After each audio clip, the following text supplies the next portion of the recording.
It says it's recording. We are good. Okay. We're good. Okay.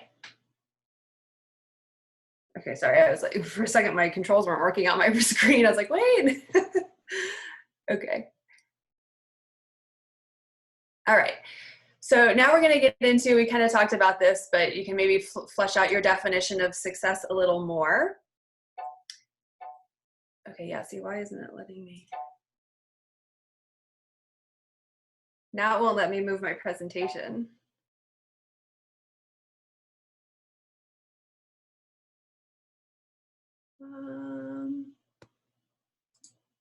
Oh, okay.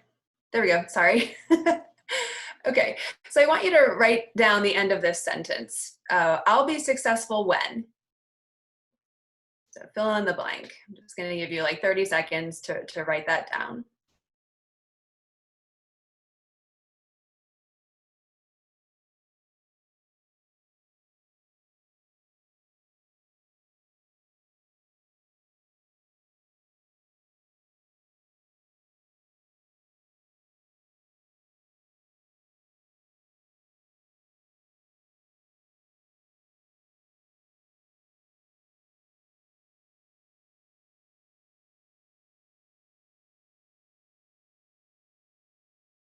Okay, so just hold on to that thought for a minute. And yeah, so we kind of already did this, but like, so we all have slightly different definitions of success. So some of you may have said, I'll be successful when I make 6 figures, or when I make 7 figures, or when I hire, some extra staff, whether it's an employee or a VA or whatever it may be. So we all kind of have like these different definitions of success. And many of us see success as something that happens in the future. You don't feel successful right now. It's like you're always pining for something, like it's coming down the road, I don't feel successful right now. So I want to challenge you to realize you are a success right now, and that's what we're going to get into next here. So we're going to do a little envisioning exercise, and you're going to continue writing this down.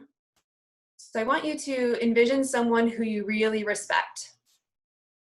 This could be a coach, a mentor, an activist in the community, a pastor, a grandparent, a parent, anyone who you really respect. And the first question I want you to write down an answer to is, are they successful? This person you really respect, are they successful? Yes or no?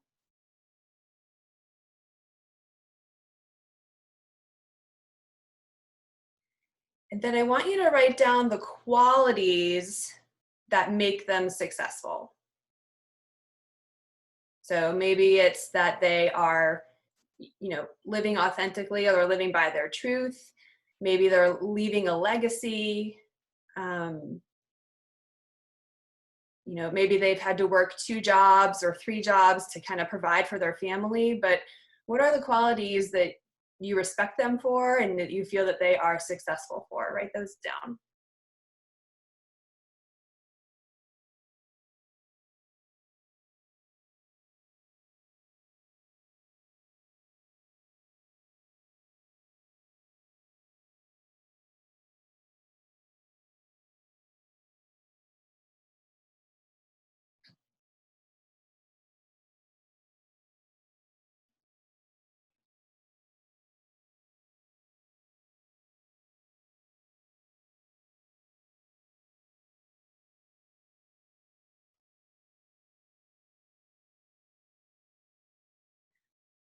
Okay, now the big question is I'm assuming you said they were successful.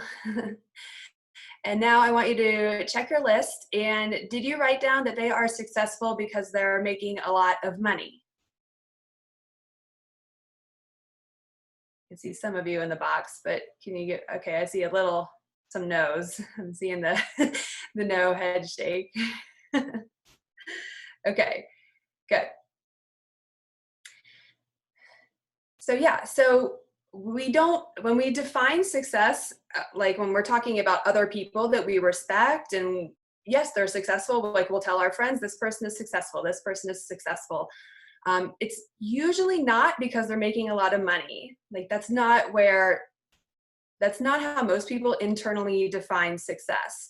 And success is not always about making money. And you guys shared that in the beginning when we went through and defined that. Like none of you said like, that I'm making 7 figures now, so I'm successful. So I like that. But I just want to point that out, that you didn't say that, but a lot of the times we think in the back of our minds, well, if I was making more money, I would be more successful. And that is not necessarily the case. So now let's see if your 2 definitions of success, because now you have 2, the way you defined your success and the way you've defined success in others, are those definitions congruent? Do they say the same things? So go back and look at yours, or what you said in the beginning, or what you wrote down, I'll be successful when.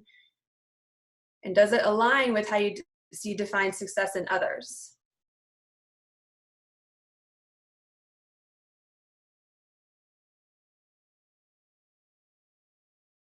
I think a lot of the times when we define success for ourselves, we hold ourselves to a much higher, harder standard for ourselves than we do for others.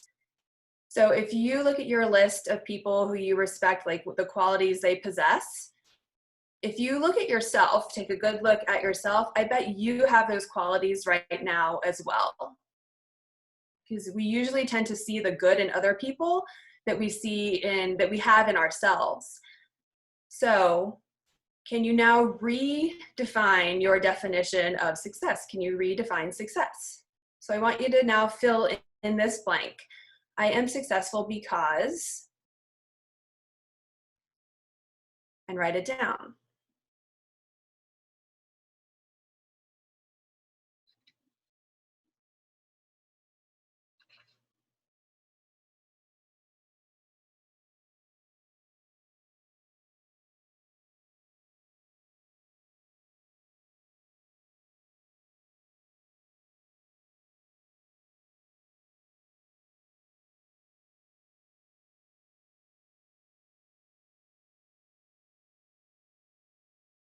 So I hope this is helping you like kind of refine your definition that you stated at the beginning when we answered that opening question, and that it's narrowing down, like, so that you don't have a definition for success for yourself and a definition for other people, that you have one definition and it's in alignment with you and everyone in your life.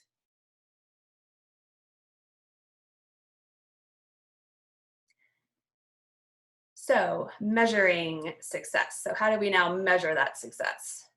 Success is not measured by what you have.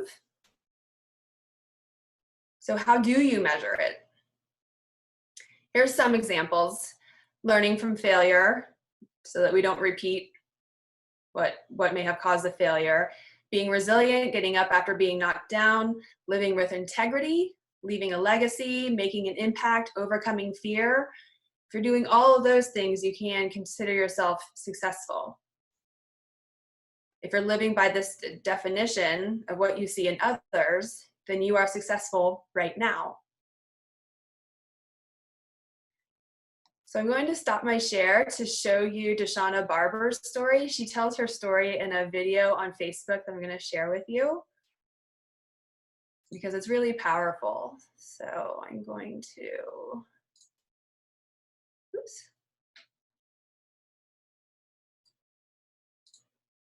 go over here to Facebook.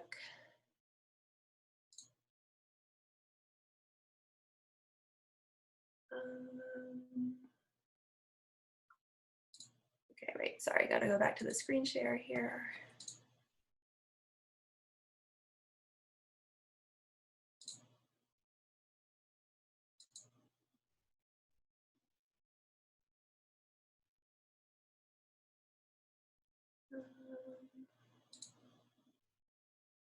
Okay. Okay, this is gonna be audio, so hopefully you guys have your audio on a good volume and right, I got mine all the way up. Okay, so this is Deshauna Barber. Yeah, I was born in this country. And then she says, do you have any kids? I said, no, I don't have any kids. She then asked me if I was married. And then I said, no, ma'am, I am not married. She says, how old are you? I said, 19. May I help you find something? She then says, you are the most beautiful girl I have seen. And I said, oh, thank you. And then she says, I think you could be the next Miss USA. I'm in the Army, okay? We don't do pageants in the Army. She then asked me to meet her at Starbucks the very next day before my next shift at Target. And apparently I was a pretty open-minded 19-year-old because I actually agreed to meet her the very next day. The next day she brought this foot-tall stack of pageant books and proceeds to convince me to enter into a state pageant. So 3 months later, I compete in my first pageant and I lose. I go back the second year, compete in the state pageant. I lose. Go back the third year, compete in the state pageant and lose. Go back the fourth year, compete in the same pageant and lose. I go back the fifth year, y'all, compete in the state pageant and lose. But guess what? I go back the sixth year. Guess what happens? I lose. I called her on the phone and said, you told me I could be the next Miss USA. And she says, Deshauna, keep working, don't quit, keep going back. And in June of 2015, she passes away from leukemia. 6 months later, in December 2015, I win Miss District of Columbia, USA. And 6 months after that, in June of 2016, I become the first soldier to win Miss USA. At times, our purpose drops in our laps as if the heavens threw it by accident. I ask only one thing of you all today after you leave this building. Do not fear failure, but please be terrified of regret. Giving up is the birth of regret. Resiliency, right? Love her story. And perseverance. These are the qualities that you need as an entrepreneur to be successful. Imagine if so if you didn't count how many times she lost those pageants, it was 6. She won number 7. If you haven't failed 6 times, you got to keep trying, right? Do any of you know Abraham Lincoln's story? Yep, I've seen a couple head nods. His story,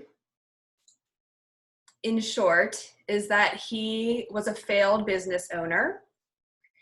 He ran for multiple political offices and lost. He ran for like state offices. He ran again 6 times. I don't know why that's the number in these 2 examples, but he lost 6 elections before he became president of the United States. Now, imagine if he had given up after 5 political losses. He was one of those presidents that really left a legacy on this country. And imagine if he had given up, but he persevered and left a major legacy.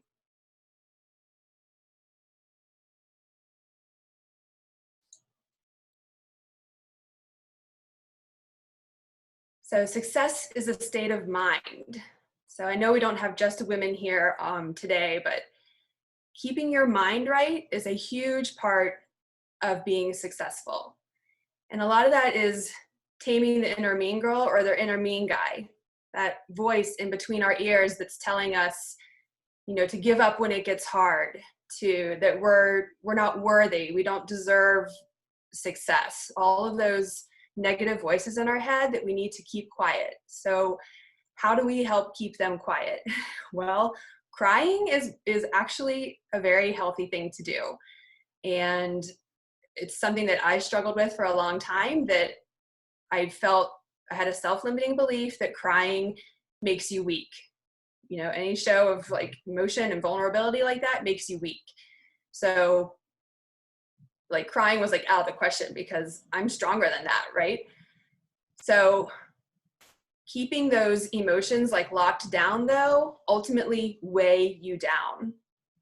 So if you're not a crier, but you feel like you need to cry, or if you've been in situations where things are really hard and you start crying at really awkward times, that means that that was like just below the surface and absolutely needed to come out. So crying is healthy, and it helps you move through and process negative emotions. So sometimes that just needs to come out, be put out there, released, and gone, so you can move forward. Other ways to keep your success as a state of mind are to hire a coach and to join a mastermind. I know this networking group, Net 2.0, kind of is a mastermind for you guys, but being surrounded by the positive people and supportive people is a huge part of being successful. I want to add a little something that I don't have in my presentation, but you guys kind of brought it up, that success is also about like happiness, right? You're successful when you're happy. And so I've been taking this course. It's through Yale. I'm a Yale student now, yay. But it's an online course about the neuroscience behind happiness. And the research, because I'm kind of like a science junkie, like I don't want to read a research study, but I want to hear about it. Like I like getting scientific data as a backup. Happiness is, well, money can only bring you so much happiness, and there's research supporting this now. So if you are destitute, like you don't have running water, like if you're in that kind of situation, then yes, money will bring you happiness. But what the research has shown is that after about $75,000, like once you're making $75,000, happiness levels just kind of drop off. Not really drop off, but they stay consistent, right? So 75K, if you're making that, then of course making more money is nice. Maybe you can buy extra nice things, but it doesn't bring you more happiness. And the thing, I think Melody mentioned it, is, and someone else mentioned it too, but connection. One of the things that research is showing that does bring you happiness is connection with others. And especially right now during this time where we're not as connected, like we can't make, or we're not making as many of those in-person, physical, like social connections. You can see why all of our states of mind are kind of declining, because we don't have as much connection as we used to. So continuing to come to these types of events, these virtual connection events, is super important to happiness, as well as gratitude. And I think a lot of you guys like were kind of mentioning this in the beginning as well. So gratitude has been proven over and over again to bring you happiness, to make you feel happy. So if you have a gratitude journal, or if you start or end your day with what you're grateful for, you know, it can just be a free flow. What am I grateful for today? Air conditioning could simply be one of the answers, right? A roof over my head. You know, my spouse did this for me today, or whatever it may be, but showing gratitude brings you happiness. And I think when Sara, we're happy, yep. Are you showing other, because we're seeing the Gold Coast giving up is the birth of regret. Are you showing us different slides? Oh, no, but I did switch from that. Okay, no, because I just wanted to make sure that you were where you want to be. So yeah, here I can, hold on. while she's doing that, like I completely agree with everything, because one of the things that I wrote down from the person that I admire is the fact that she can sail through detours and barriers in her business seemingly without any issues. I mean, I know those struggles that she has behind the closed doors, but when you look at her business on the outside, you don't see the roadblocks that she encounters, which I think is awesome. It's like it's like the analogy of the duck in the water.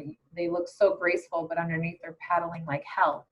And I love that. To me, that is a strong sense of success. And I just love that you said, if that's, what you admire in somebody else, and that's what you're going through now, like you've already hit the success mark. So I really appreciated that, Sarah. So thank you. I didn't know if anybody else wanted to chime in and to have a nugget there, but I think this would be a great opportunity to do that. Yeah, I was just just sharing those little tips on happiness, like connection and gratitude are two big ones. Exercise, getting enough sleep are others, but happiness does directly relate to your success, and you are successful right now. So yeah, anyone who wants to add some thoughts. Sorry about that kind of funny ending, but yeah, feel free to add your thoughts, and I can put up my little contact information as you guys are sharing. I'll just share one more time. I think the biggest thing that everybody forgets, even though we are adults, and we probably tell this to our kids, and one of the things that I always think about is think about how you encourage your kids and do that same thing for yourself, because I think everyone puts up this facade. Another great example of someone who failed, two fantastic examples of people who failed so many times, but you only see them as these incredible powerhouses, are Michael Jordan. He didn't make the high school basketball team. Steve Jobs got fired from his own company. But the fact that they just didn't give up. They looked at different ways of doing things and they moved forward. I know one conversation we had one time was, what is failure?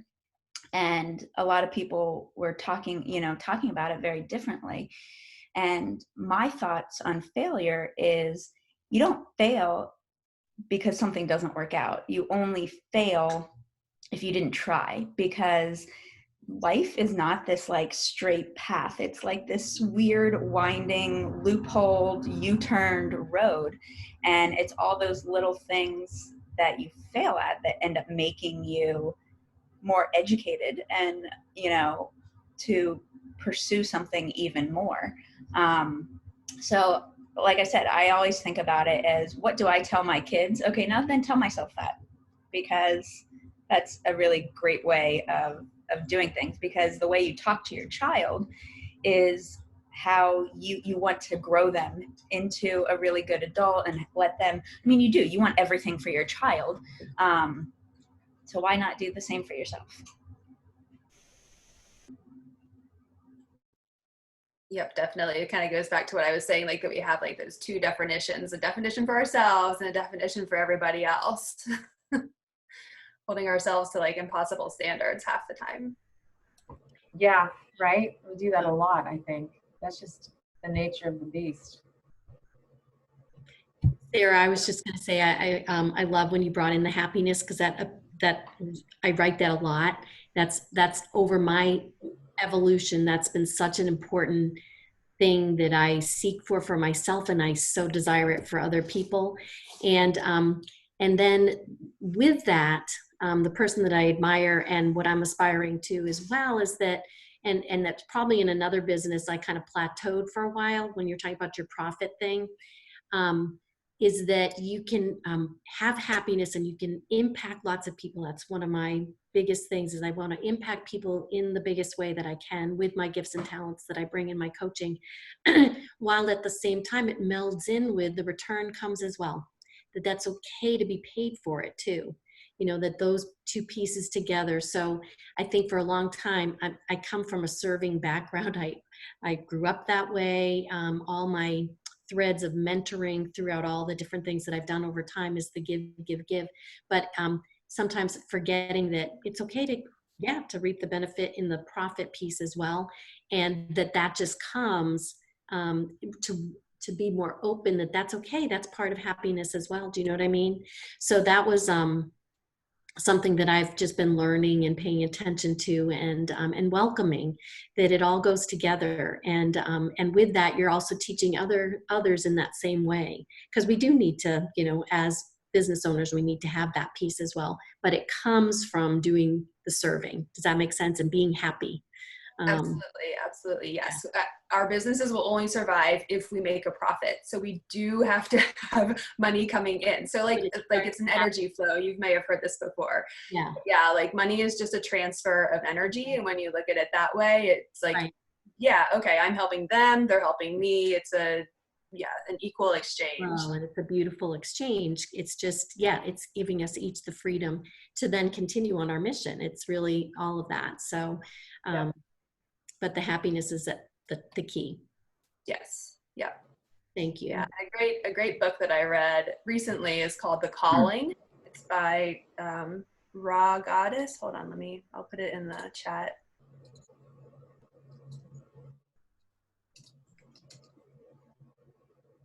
Oops. The Calling by Raw Goddess.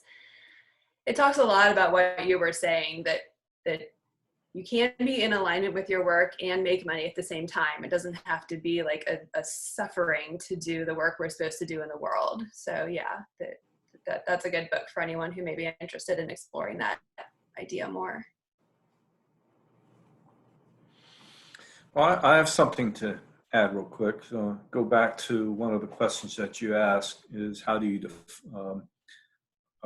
I guess it was how do you feel about what is success to you? And it is money, but it wasn't a specific dollar amount. I think Tamara and I had worked on this before, and I kind of figured out my number, and that number keeps popping up for some special reason, So I've actually have really what could I say? Embraced that number, and it's all it's about attitude. But for me to feel successful, it was have no financial worries. So it's and then but it was a feeling, not a dollar amount, not a specific amount of money or where I'm going to be. It's just to not have those financial worries about taking care of the family and doing the things, and if something comes up, my son needs to get a new lacrosse stick, I'm not worried about having to pay $200 for a stick, with a net attached to it. But I compared that to what because you're saying that how you feel about somebody you respect, and how you felt, were they successful? Well, yes, very successful. But what I liked in that was he was a good leader. I trusted him, and it was somebody I just wanted to hang out with, and I started thinking that's how I want to be felt as well, as somebody. So in business, I think that's how you have to come across to be successful, is for people to like you, trust you, and want to hang out with you, want to be with you, and want to help you. So that's, and I think by having that feeling that you're going to get to that position where I no longer have I don't have any financial worries because of how I feel about myself, and what I'm doing on a daily basis to improve myself, to get better at things. And that comes down to having people like you.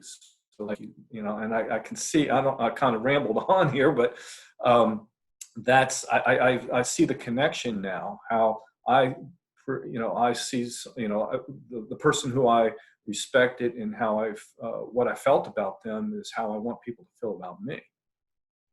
And at the end of the day, I think that's going to lead me to my feeling of being successful. So if that makes any sense. It does. I love that feedback. Yeah, I'm glad that there was kind of like a light bulb moment for you there. Like, like I've been pushing towards money, and we can always make more money. However, it's like, is that truly the end goal? Not necessarily. The money will come right? If we're in a happy place where we want to be. Yeah. Does anybody else have anything they want to add? Thoughts they took away? I'll say something just quickly. Yeah, I think for me, the success measure of success is being in the flow. And that is, you know, just having your mindset sort of being a thought bubble ahead of, you know, on top of your head, and just relaxing and just knowing you're gonna get there. No, you're gonna get there, and just be in the flow. I don't know how else to say it. Tamara, you understand this, right? Yeah.